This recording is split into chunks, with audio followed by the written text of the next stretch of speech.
இரட்சகரும் ஆண்டவருமாகிய இயேசு கிறிஸ்து ஈடு இணையற்ற நாமத்திலே அன்பு சகோதர சகோதரர்களுக்கு எழுந்து கொட்டும் ஊழியத்தின் சார்பாக என்னுடைய வாழ்த்துக்களை தெரிவித்துக் கொள்கிறேன். உங்களுக்கு சமாதானம் உண்டாவதாக. ஆவியானவரின் பலம் என்கிற தலைப்பிலே சில வசனங்களை நாம் தியானிப்போம். ரோமர் 15:13 நான் வாசிக்கிறேன். பரிசுத்த ஆவியின் பலத்தினாலே உங்களுக்கு நம்பிக்கை பெருகும்படிக்கு நம்பிக்கையின் தேவன் விசுவாசத்தினால் உண்டாகும் எல்லாவித சந்தோஷத்தினாலும் சமாதானத்தினாலும் உங்களை நிரப்புவாராக. பரிசுத்த ஆவியானுடைய பலம் நமக்கு நிச்சயமாகவே அவசியமாக இருக்கிறது. ஏனென்றால் பாவம் நிறைந்த உலகத்திலே பயங்கரங்கள், துன்பங்கள், பிரச்சனைகள், போராட்டங்கள் நிறைந்த உலகத்திலே நாம் வாழ்ந்து கொண்டு இருக்கிறோம். இந்த உலகத்திலே மனிதனுடைய சுய பலத்தாலே எதையும் சாதித்து விட முடியாத ஒரு காலகட்டத்திலே வாழ்ந்து கொண்டு இருக்கிறோம். இந்த நாட்களிலே மிக மிக அவசியமாக நமக்கு பரிசுத்த ஆவியானுடைய பலம் அவசியமாய் இருக்கிறது. ரோமர் 8:26 வாசித்தோமானால் நம்முடைய பலவீனத்தில் அவர் நமக்கு உதவி செய்கிறார் என்று வேதம் சொல்கிறது. எனும் அப்போஸ்தலர் 1:8 வாசிக்கும்போது பரிசுத்த ஆவியான உங்களிடத்தில் வரும்போது நீங்கள் பலன் அடைந்து எருசலேமிலும் யூதேயா முழுவதும் சமாரியாவிலும் உலகத்தின் கடைசி பரியந்தமும் எனக்கு சாட்சிகளாக இருப்பீர்கள் என்றும் வேதம் சொல்கிறது. சகரியா 4:6 சொல்கிறது, பலத்தினாலும் அல்ல பராக்கிரமத்தினாலும் அல்ல பரிசுத்த ஆவியானவராலே ஆகும் என்று சகரியா 4:6 சொல்கிறது. பிலிப்பியர் 4:13 சொல்கிறது, என்னை பலப்படுத்துகிற கிறிஸ்துவினால் எல்லாவற்றையும் செய்ய எனக்கு பலம் உண்டு. ஆகவே இந்த வார்த்தைகள் பரிசுத்த ஆவியானுடைய பலத்தின் முக்கியத்துவத்தை நமக்கு எடுத்து காட்டுகிறது. இந்த உலகத்திலே 3 வகையான ஆவிகள் உண்டு. அசுத்த ஆவி, மனுஷீக ஆவி, பரிசுத்த ஆவி என்று 3 வகையான ஆவிகள் உலகத்திலே உண்டு. அசுத்த ஆவி, இந்த அசுத்த ஆவிகள் எப்படி உலகத்திலே வந்தன என்றால்,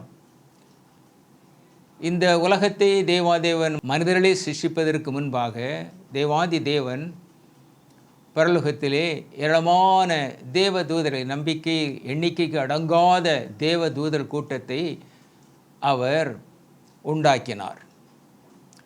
இந்த தேவ தூதர் கூட்டம் 3ஆக பிரிக்கப்பட்டு இருந்தது. ஒரு கூட்டம் சேனைகளாக பணியாற்றுகிறவர்கள், இன்னொரு கூட்டம் செய்தியாளர்களாக செய்திகளை கொண்டு போகிற வேலைக்காக, இன்னொரு கூட்டம் தேவாதி தேவனை புகழ்ந்து போற்றி பாடுகிற ஒரு கூட்டம். இந்த பாடுகிற கூட்டத்திற்கு தலைவன் தான் லூசிஃபர். தமிழ் வேதாகமத்தில் இந்த பெயர் கொடுக்கப்படவில்லை, ஆனால் ஆங்கில வேதாகமத்தில் இந்த பெயரை பார்க்கலாம், லூசிஃபர் என்று. எண்ணிக்கையில் அடங்கா இந்த தேவதூர் கூட்டத்திற்கு அவன்தான் தலைவன். அவர்கள் தேவாதி தேவனை புகழ்ந்து போற்றி அவரை பாடிக்கொண்டே இருப்பார்கள். Praise and worship team. இதிலே இந்த லூசிஃபருக்கு மனதிலே ஒரு பொறாமை உணர்வு வர ஆரம்பித்தது. ஏன் நாம் எல்லோரும் இந்த தேவாதி தேவனை மட்டும் புகழ்ந்து போற்றி அவரை தூத்து கொண்டே இருக்க வேண்டும்? நான் எந்த வகையிலே குறைந்தவன்? என்னையே இந்த தேவ தூதர்கள் புகழ்ந்து போற்றி பாடக்கூடாது என்று அவனுக்கு மனதிலே ஒரு பொறாமை உணர்வு ஏற்பட்டது. இதை அறிந்த தேவாதி தேவன் அவனை பூமிக்கு தள்ளிவிட்டார், பூமிக்கு வந்து விட்டான். அப்பொழுது மனிதர்கள் படைக்கப்படவில்லை. பூமியை ஒழுங்கின்மை வெறுமையாக ஆக்கினான். அவன் தனியாக வரவில்லை, தன்னோடு இருந்த அந்த கூட்டத்து தேவதூதர்களையும் அழைத்து கொண்டு கீழே வந்து விட்டான். இவர்கள்தான் அசுத்த ஆவிகளாக அல்லது பேய் பிசாசு என்று சொல்கிறோம் அல்லவா, இவைகளாக நடமாடிக்கொண்டு இருக்கின்றன இந்த பூலோகத்திலே. ஆக இன்னும் மக்களை, அவர் படைத்த மக்களை அவரை விட்டு பிரிப்பதற்காக இன்றும் இந்த அசுத்த ஆவிகள் பயங்கரமான வேலைகளை செய்து கொண்டு இருக்கின்றன. அந்த பிசாசின் பிடியிலே சிக்கி அவனுடைய சதியிலே வீழ்ந்து போன கூட்டம் ஏராளமான மக்கள். இவர்கள் தேவனுக்கு விரோதமாக, கடவுள் இல்லை என்று சொல்கிற நாஸ்தியர்களாக, இன்னும் கடவுள்கிட்ட எந்தெந்த வகையிலே நம்புகிறவர்களை எந்தெந்த வகையில் பிரிக்க முடியுமோ அந்த வகையிலெல்லாம் பிரித்து கொண்டு இருக்கிறான். ஆக இது அசுத்த ஆவியின் கூட்டம். அடுத்தபடியாக பார்த்தோம் என்றால் மனுஷீக ஆவி.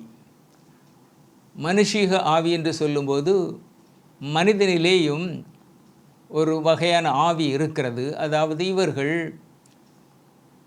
எல்லாம் அறிந்தவர்கள், எல்லாம் தெரிந்தவர்கள், எல்லா விஷயம் எனக்கு தெரியும் என்று சொல்கிறவர்கள். அப்படிப்பட்ட ஒரு ஆவி உடைய மக்கள் ஏராளம் உண்டு. எனக்கு எல்லாம் தெரியும், நான் எல்லாவற்றையும் படித்திருக்கிறேன், அறிந்திருக்கிறேன், எதை எப்படி கையாளுவது, எப்படி நடந்து கொள்வது என்பதெல்லாம் எனக்கு நன்றாக தெரியும் என்று சொல்லுகிற ஒரு கூட்டத்தார் உண்டு. இவர்கள் சுயநீதியின்படி வாழ்வார்கள், சுயநீதியாளர்கள். ஆக இவரிடத்தில் இருக்கிற ஆவி மனுஷீக ஆவி. இன்னும் மூன்றாவது ஒரு கூட்டம் உண்டு. அவர்கள் பரிசுத்த ஆவியானவரை பெற்றவர்கள். பரிசுத்த ஆவி, பிதா, குமாரன், பரிசுத்த ஆவி என்று அழைக்கப்படுகிறது அல்லவா? அந்த ஆவியானவருடைய பலத்தை பெற்ற, ஆவியானவருடன் வழிநடத்தப்படுகிற ஒரு கூட்டத்தார். இவர்கள் பரிசுத்த ஆவியின் நிறைவை பெற்றவர்கள். இவ்விதமாக மக்களை 3 விதமாக பிரிக்க முடியும். பிதாகுமாரன் பரிசுத்த ஆவியானவர் என்று நாம் அழைக்கிறோம். ஆகவே பரிசுத்த ஆவியானவர் யார் என்று தெரியாமல் இன்னும் திகைக்கிற ஜனங்கள் ஏராளமானோர் உண்டு.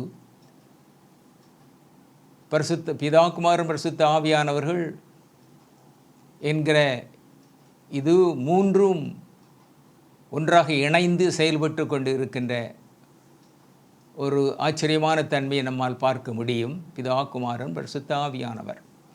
தேவாதி தேவன் மனிதனை படைக்கும்போதே நான் படைக்கிறேன் என்று அவர் சொல்லவில்லை, நம் சாயலாக நாம் மனிதனை சிருஷ்டிப்போம் என்று சொன்னார் என்று வேதம் சொல்லுகிறது. நம் சாயலாக அங்கே திருத்துவத்தை நம்மால் பார்க்க முடிகிறது. ஆகவே அதோடு பரிசுத்த ஆவியானவர் இப்பொழுது இந்த பூமியிலேயே நிரந்தரமாக இருக்கிறார். ஏனென்றால் இயேசு கிறிஸ்து, அதாவது குமாரன், சிலுவையில் அறையப்பட்டு உயிர்த்தெழுந்த போது அவர் சொன்னார், நான் பரிசுத்த ஆவியானவரை அனுப்புவேன். 50வது நாள் பெந்தேகோஸ்தே தினத்திலே பரிசுத்த ஆவியானவரை நான் அனுப்புவேன் என்று சொன்னார். அதன்படி இந்த பெந்தேகோஸ்தே நாளிலே பரிசுத்த ஆவியானவர் இந்த பூமியிலே நிரந்தரமாக தங்கிவிட்டார். இப்பொழுது பரிசுத்த ஆவியார் இந்த பூமியிலே தான் இருக்கிறார், நம்மோடு தான் இருக்கிறார். ஆகவே இந்த பரிசுத்த ஆவியானவருடைய கிரியைகளை நாம் மிக தெளிவாய், சுத்தமாய் பல சந்தர்ப்பங்களிலே நாம் காண்கிறோம். அந்த நன்மைகளை நாம் அனுபவித்து கொண்டு இருக்கிறோம். பரிசுத்த ஆவியானவர் தான் நம்மை போதித்து வழிநடத்தி கொண்டு இருக்கிறார். ஆகவே பழைய ஏற்பாட்டு காலத்திலே இந்த பரிசுத்த ஆவியுடைய கிரியை வித்தியாசமாக இருந்தது. பழைய ஏற்பாட்டு காலத்திலே முக்கியமாக சொல்ல வேண்டுமென்றால் சிம்சோனிடத்திலே பரிசுத்த ஆவியானவருடைய பலம் இருந்தது. சிம்சோனிடத்தில் பரிசுத்த ஆவியானவர் இருந்தார். ஆனால் அவருடைய செய்கைகள் வித்தியாசமானதாக இருந்தது. மனோவாவுக்கு வெகு நாட்களாக குழந்தை இல்லை. தேவதூதன் தரிசனமாகி மனோவாவின் மனைவிக்கு தரிசனமாகி, இனி ஒரு குழந்தையை பெறுவாய், அவனை நீ நசரே விரோதத்தில் வளர்க்க வேண்டும், அவர் பெலிஸ்தீர் கையில் இருந்து இஸ்ரவேலரை மீட்பான், அவன் பெயர் சிம்சோன் என்று அழைக்கப்படுவான் என்று மனோவாவின் மனைவிக்கு தேவதூதன் தரிசனமானான். அதை அவள் கனவிடத்தில் சொன்னார். ஆகவே தரிசனமான அந்த தேவதூதனை அவனும் சந்தித்தான். சிம்சோன் என்கிற மகன் பிறந்தான். அவனை நசரே விரோதத்தில் தான் வளர்த்தார்கள். ஆனால் அவன் வழி விலகி போனான். எதை செய்யக்கூடாதோ அதை செய்தான். ஆகவே நசரே சிறைய விரதம் அவனிலிருந்து மாறிவிட்டது. அதை தேவன் விரும்பவில்லை. ஆனாலும் அவர் இந்த பரிசுத்த ஆவியானவர் அந்த பலத்தை அவனுக்கு கொடுத்தார். பல சந்தர்ப்பங்களிலே பெலிஸ்தேரை அவன் வீழ்த்தினான். கடைசியாக கண்களை இழந்தவனாய் அரண்மனையிலே ஏராளமான மக்களை வேடிக்கை காட்டும்படி அவன் ஒரு சிறு பையனை அழைத்து கொண்டு வருகிறான். அரண்மனையை, அந்த பெரிய கட்டிடத்தை 2 மிகப்பெரிய தூண்கள் தாங்கி கொண்டு நிற்கின்றன. அப்பொழுது அவன் தன் கைகளால் தடவி பார்த்து அந்த தூண்களை கண்டுபிடித்து கொள்கிறான். 2 ஒரு கை ஒரு தூணிலையும் அடுத்த கை அடுத்த தூணிலையும் வைத்திருக்கிறான். வைத்துவிட்டு அவன் கர்த்தரை நோக்கி மன்றாடுகிறான். தேவாதி நோக்கி மன்றாடுகிறான். இந்த பெலிஸ்தரை ஒரே அடியாய் அடிக்கும்படியாய் என்னை மீண்டும் பலப்படுத்தும் என்று தேவாதியிடத்தில் கெஞ்சுகிறான். தேவன் அவனை பலப்படுத்துகிறார். 2 தூண்களையும் பிடித்து தள்ளுகிறான். அங்கு அந்த அரண்மனையில் இருந்து எல்லோரும் மரித்து போனார்கள் என்று வேதம் சொல்கிறது. ஆகவே பழைய ஏற்பாட்டு காலத்திலே பரிசுத்த ஆவியானுடைய கிரியை வித்தியாசமாக இருந்தது. ஆனால் புதிய ஏற்பாட்டு காலத்திலே பரிசுத்த ஆவியானுடைய கிரியை முற்றிலும் வேறுபட்டதாய் இருக்கிறது. புதிய ஏற்பாட்டு காலத்திலே மனிதர்களை அழிப்பதற்கும் கொல்லுவதற்கும் பரிசுத்த ஆவியானவர் கொடுக்கப்படுவதில்லை. புதிய ஏற்பாட்டு காலத்திலே அவருடைய சாட்சியாய் வாழ்வதற்குத்தான் பரிசுத்த ஆவியானவர் கொடுக்கப்பட்டு இருக்கிறார். ஆகவே தான் அப்போஸ்தலர் 1:8 சொல்கிறது, பரிசுத்த ஆவியான் உங்களிடத்தில் வரும்போது நீங்கள் பலனடைந்து எருசலேமிலும் யூதேயா முழுவதிலும் சமாரியாவிலும் உலகத்தின் கடைசி பரியந்தமும் எனக்கு சாட்சிகளாயிருப்பீர்கள். ஆக புதிய ஏற்பாட்டு கால பரிசுத்த ஆவியானுடைய பலம் என்பது சாட்சியாய் நாம் கர்த்தருக்கு சாட்சியாய் இந்த பூலோகத்தில் வாழ்வதற்காகவே கொடுக்கப்படுகிறது. ஆகவே இந்த வித்தியாசத்தை நாம் திட்டவட்டமாக அறிந்து கொள்ள வேண்டும், புரிந்து கொள்ள வேண்டும். இன்னும் புதிய ஏற்பாட்டு காலத்திலே நடந்த ஒரு அருமையான நிகழ்வை பார்த்தோம் என்றால் ஸ்தேவானிடத்திலே இந்த பரிசுத்த ஆவியானுடைய கிரியை எப்படி பார்க்க முடிகிறது? முதல் இரத்த சாட்சியாக மரித்தவன் இந்த ஸ்தேவான். இவன் மக்களுக்கு இயேசு கிறிஸ்துவை அறிவிக்க முற்படுகிறான். அது ஜனங்கள் நம்பவில்லை, ஏற்றுக்கொள்ளவில்லை. அவனை கொலை செய்ய எத்தனிக்கிறார்கள். அப்பொழுது அவன் வணங்கா கழுத்துள்ளவர்களே, இருதயத்திலும் செவியிலும் திணறுள்ளவர்களே, எதுவரைக்கும் நீங்கள் தேவனை எதிர்த்து நிற்பீர்கள் என்று அந்த ஜனங்களோடு அவன் வாதிடுகிறான். அப்பொழுது அதை கேட்டு ஜனங்கள் பல்லை கடிக்கிறார்கள், நரன்று பல்லை கடிக்கிறார்கள். அவனை பிடித்து இழுத்து பட்டணத்திற்கு வெளியே கொண்டு போய் கல்லெறிகிறார்கள். அப்பொழுது அவன் முழங்கால் படியிட்டு தேவனை நோக்கி மன்றாடுகிறான். அவன் ஜனங்கள் தேவனை நோக்கி அவன் ஜெபிக்கிறதை, இயேசுவை நோக்கி அவன் ஜெபிக்கிறதை கேட்டு அவர்கள் மூர்க்கமடைந்து பல்லை கடித்தார்கள் என்று வேதம் சொல்கிறது. அவர்கள் நரநரவென்று பல்லை கடிக்கிறார்கள். அவனோ பரிசுத்த ஆவியினால் நிறைந்தவனாய் வானத்தை அண்ணாந்து பார்த்து சொல்லுகிறான், மனுஷகுமாரன் தேவனுடைய வலது பார்சல் நிற்கிறதை காண்கிறேன் என்கிறான். ஜனங்கள், வேதபாரகர்கள், பரிசேயர்கள், இன்னும் அநேக கூட்டத்தார் அவனை கொலை செய்யும்படியாக எத்தனிக்கிறார்கள். பட்டணத்திற்கு இழுத்து கொண்டு போய் கல்லை எறிகிறார்கள். அவன் முழங்கால் படியிட்டு தேவனுடைய வலது பார்சத்திலே இயேசு கிறிஸ்து நிற்கிறதை காண்கிறேன் என்கிறான். உடனே அவர்கள் அவன் மீது சரமாரியா கல்லை எறிகிறார்கள். அவன் முழங்கால் படியிட்டு, கர்த்தராகிய இயேசுவே என் ஆவியை ஏற்றுக்கொள்ளும் என்று சொல்கிறான். அது மட்டுமல்ல, இவர்கள் மேல் இந்த பாவத்தை சுமத்தாதிரும் என்று ஜெபிக்கிறான். அவர் கல்லெறிந்து கொல்லுகிறார்கள், மடிந்து கொண்டு இருக்கிறான். அப்பொழுது ஸ்தேவான் சொல்கிறான், இவர்கள் மேல் இந்த பாவத்தை சுமத்தாதிரும் என்று சொல்கிறான். இதுதான் புதிய ஏற்பாட்டு கால பரிசுத்த ஆவியானவரின் குணாதிசயம், தன்மை, நாம் கற்றுக்கொள்ள வேண்டிய, கடைபிடிக்க வேண்டிய ஒன்று. இதை நாம் திட்டவட்டமாக அறிந்து கொள்ள வேண்டும். சோதனைகள், வேதனைகளை சகித்து கொள்வதுதான் புதிய ஏற்பாட்டு கால பரிசுத்த ஆவியானவரின் அடையாளம். சோதனைகளை ஜெயிக்க இந்த பரிசுத்த ஆவியானவர் நமக்கு உதவி செய்கிறார். பரிசுத்த ஆவியானுடைய பலம் நமக்கு எதற்கு தேவை என்றால், பரிசுத்த வாழ்க்கை வாழ்வதற்கு. சாட்சி சொல்வதற்கு மட்டுமல்ல, சாட்சியாய் வாழ்வதற்கு பரிசுத்த ஆவியானுடைய பலம் நமக்கு அவசியமாய் இருக்கிறது. அது மட்டுமல்ல, பாவத்தை மேற்கொள்ள, பலவிதமான பலவீனங்களை சகித்து கொள்ள, துன்பங்கள், பிரச்சனைகள், வேதனைகளை தாங்கிக் கொள்ளத்தக்கதான பலம் இந்த பரிசுத்த ஆவியான மூலமாகத்தான் கிடைக்கிறது. அப்படித்தான் பரிசுத்த ஆவியானவர் நம்மை பலப்படுத்துகிறார். மற்றபடி மற்ற மக்களை, நமக்கு விரோதிகளை, நம்மை விரோதிக்கிறவர்களை அழிப்பதற்கோ அடிப்பதற்கோ கொல்லுவதற்கோ பரிசுத்த ஆவியானவர் பலம் கொடுக்கப்படவில்லை. இதை நாம் திட்டவட்டமாக அறிந்து கொள்ள வேண்டும். இன்னும் பார்த்தோம் என்றால், ஒரு அருமையான நிகழ்ச்சி எனக்கு எப்போது நினைவுக்கு வருவதுண்டு. எனக்கு ஒரு நண்பர் இருந்தார். அவர் என்னை நான் விமானப்படையில் பணியாற்றிய நாட்களிலே, அப்பொழுது அவர் என்னை, நான் வெள்ளிக்கிழமை தோறும் 1 மணி நேரம் உபவாசம் இருந்து ஜெபம் பண்ணுகிறேன், நீங்களும் வருகிறீர்களா என்னோடு சேர்ந்து ஜெபிக்க என்று கூப்பிட்டார். சரி என்று அவர் வீட்டுக்கு வெள்ளிக்கிழமை தோறும் மாலை 7 மணிக்கு நான் போவேன். 1 மணி நேரம் ஜெபிப்போம். அப்பொழுது நான் ஒரு சில வாரம் போன பிறகு நாங்கள் அவருடைய மனைவியை பார்க்க முடியவில்லை. ஆகவே அவரிடத்தில், உங்களுடைய மனைவி எங்கே? அவர் இருந்தது ஏர்ஃபோர்ஸ் குவார்ட்டர்ஸ். ஆகவே குடும்பத்தோடு தான் அங்கு இருக்க வேண்டும். மனைவி எங்கே என்று கேட்டேன். அப்பொழுது அவர் சொன்னார், நீங்கள் புதிதாக இங்கு வந்திருக்கிறீர்கள், உங்களுக்கு தெரியாது, ஆனால் இங்கு உள்ள எல்லோருக்கும் தெரியும். நான் திருமணமான புதிதில் இன்னொரு ஏர்ஃபோர்ஸ் ஸ்டேஷனில் இருந்தேன். என் மனைவி மிக மிக அழகாக இருப்பாள்.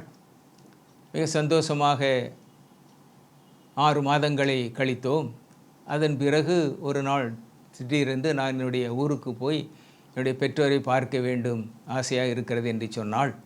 அப்படி எனக்கு விடுமுறை கிடைக்கவில்லை. ஏனென்றால் அது ஒரு எக்ஸசைஸ் காலமாக இருந்தது, பயிற்சி காலம். ஆகவே எனக்கு கிடைக்கவில்லை. அப்பொழுது விடுமுறையில் சென்ற இன்னொரு குடும்பத்தினரோடு, எங்கள் ஊர் சேர்ந்த ஒரு குடும்பத்தினர் விடுமுறையில் புறப்பட்டார்கள். அவர்களோடு என்னுடைய மனைவியை நான் அனுப்பி வைத்தேன். போய் சந்தோஷமாக போனாள். போய் 1 மாதம் ஆயிற்று, 2 மாதம் ஆயிற்று, 3 மாதம் ஆயிற்று, 4 மாதம் ஆயிற்று. எந்த கடிதமும் இல்லை. இதேபோல் அந்த நாட்களிலே டெலிஃபோன், செல் வசதியெல்லாம் ஒன்றும் கிடையாது. ஆகவே எந்த பதிலும் இல்லை. எனக்கு மிகுந்த கவலையாய், வருத்தமாய் இருந்தது. என்ன நடந்தது, என்ன ஆயிற்று என்றே தெரியவில்லையே என்று வேதனையோடு இருந்தேன். எனக்கும் விடுமுறை கிடைக்காத காலம் அது. பிறகு 4 மாதங்களுக்கு பிறகு என்னுடைய அம்மாவிடமிருந்து ஒரு கடிதம் வந்தது. அதிலே, மகனே, நீ என்னை மன்னித்து விடு. உன் மனைவி திருமணத்திற்கு முன்பே தொடர்பு இருந்த இன்னொருவனோடு ஓடி போய்விட்டாள். அவளை மறந்து விடு. என்னையும் மன்னித்து விடு. நான் தான் அவளை உனக்கு பெண் பார்த்து திருமணம் செய்து முடித்து வைத்தேன் என்று எழுதியிருந்தார்கள். அதை பார்த்த நான் மிகுந்த வேதனை அடைந்தேன். தாங்கிக் கொள்ள முடியாத ஒரு வேதனை. அப்படி நினைப்பேன், ஏன் தற்கொலை செய்து கொள்ளக்கூடாது என்று நினைப்பேன். இல்லை, தற்கொலை செய்து கொண்டால் நான் நித்திய ஜீவனை பெற முடியாது, ஆகவே தற்கொலை செய்யக்கூடாது என்று. பின்பு நினைப்பேன், என்னுடைய நண்பர்கள் சொல்வார்கள், நீ முன்பு குடித்து வெறித்து வாழ்ந்தவன் தானே, இப்பொழுது நீ குடிக்க ஆரம்பித்து விடு, கவலையெல்லாம் போய்விடும் என்று சொல்வார்கள். மீண்டும் என்னால் அந்த குடியை நான் ஆரம்பிக்க முடியாது. பெரிய குடிகாரனாக இருந்த என்னை கர்த்தர் கிருபையை ரட்சித்து நான் மனம் திரும்பி ஒரு நல்ல கிறிஸ்தவனாக, புதிய கிறிஸ்தவனாக வாழ ஆரம்பித்தேன். ஆக மீண்டும் அந்த குடியை நான் ஆரம்பிக்க முடியாது என்று நினைத்தேன். இன்னும் சிலர் சொல்லுவார்கள், நீ முன்பெல்லாம் வாழ்ந்ததைப் போல 10 ரூபாய் கொடுத்தால் பெண்கள் கிடைப்பார்கள், சந்தோஷமாயிரு, அவளை மறந்துவிடு என்று நண்பர்கள் சொல்லுவார்கள். நான் மீண்டும் ஒரு விபச்சாரக்காரனாக மாற முடியாது. ஏனென்றால் பரிசுத்த ஆவியானவர் இப்பொழுது எனக்குள் இருக்கிறார். இன்னும் நான் நினைப்பேன், ஏன் விடுமுறையில் சென்று அவளை கொலை செய்து விடக்கூடாது, என்னை இப்படி ஏமாற்றி அவளை நான் கொலை செய்ய வேண்டும் என்று சில நேரங்கள் நினைப்பேன். நான் மீண்டும் ஒரு கொலைகாரனாக மாறிவிட முடியாது. ஏனென்றால் பரிசுத்த ஆவியானவர் எனக்குள் இருக்கிறார். ஆகவே நான் ஒரு கொலைகாரனாகவோ, குடிகாரனாகவோ, விபச்சாரக்காரனாகவோ மாறாமல் தற்கொலையும் செய்து கொள்ளாமல் இருக்க முடிகிறது என்றால் அது பரிசுத்த ஆவியானவர் எனக்கு தருகிற பலம். அந்த பலத்தால் தான் நான் இன்னமும் வாழ்ந்து கொண்டு இருக்கிறேன். ஆனால் அவள் இப்பொழுதும் மனம் திரும்பி வந்தால் அவளை நான் மனைவியாக ஏற்றுக்கொள்ள தயாராயிருக்கிறேன் என்று சொன்னார். இதுதான் பரிசுத்த ஆவியானவர் கொடுக்கிற பலம். பழிவாங்க அல்ல, கொலை செய்ய அல்ல. பாருங்கள், என் அன்பு தேவ ஜனமே, பழைய ஏற்பாட்டு கால பரிசுத்த ஆவியானவர் கொடுத்த பலத்திற்கும் இந்த புதிய ஏற்பாட்டு காலத்திலே பரிசுத்த ஆவியானவர் கொடுக்கிற பலத்திற்கும் மிகப்பெரிய வித்தியாசம் உண்டு. ஆகவே பரிசுத்த ஆவியானவர் நமக்கு ஏன் கொடுக்க, அவருடைய பலம் என்ன? சாட்சியாய் வாழ, துன்பங்களை, பிரச்சனைகளை, சோதனைகளை மேற்கொண்டு பொறுமையோடு விசுவாசத்தை காத்துக்கொண்டு நல்ல போராட்டத்தை போராடத்தான் பரிசுத்த ஆவியானுடைய பலம் நமக்கு கொடுக்கப்பட்டு இருக்கிறது. அதை பயன்படுத்தி கொள்வோம். பரிசுத்த ஆவியான பலத்தோடு சாட்சியாக இந்த உலகத்திலே வாழ்வோம். ஜெபிப்போம். மகா இரக்கமுள்ள தேவாதி தேவனே, நன்றியோடு நாங்கள் ஸ்தோத்தரிக்கிறோம் கர்த்தாவே. உமது முடிவில்லாத கிருபைகளுக்கு ஆமை ஸ்தோத்தரிக்கிறோம்.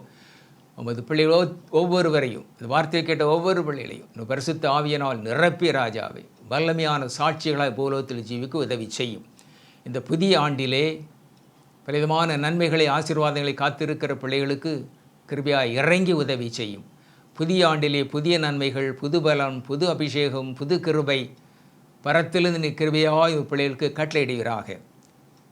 கடந்த ஆண்டை விட இந்த ஆண்டிலே நான் இன்னும் கர்த்தருக்குள் உற்சாகமாக ஜீவிப்பேன் என்கிற உறுதியோடு, உம்முடைய பலத்தோடு, பரிசுத்த ஆவியான பலத்தோடு சாட்சிகளாய் பூலோகத்தில் ஜீவிக்க உமது பிள்ளைகளுக்கு கிருபையாய் இறங்கி உதவி செய்யும். நன்றியோடு ஸ்தோத்தரிக்கிறோம், ஸ்தோத்தரிக்கிறோம், ஸ்தோத்தரிக்கிறோம். எங்கள் அருமை இரட்சகரும் மீட்பெருமாக இயேசு கிறிஸ்துவின் நாமத்தில் ஜெபிக்கிறோம் எங்கள் ஜீவனுள்ள பிதாவே. ஆமேன், ஆமேன். கர்த்தர் உங்களை ஆசீர்வதிப்பாராக.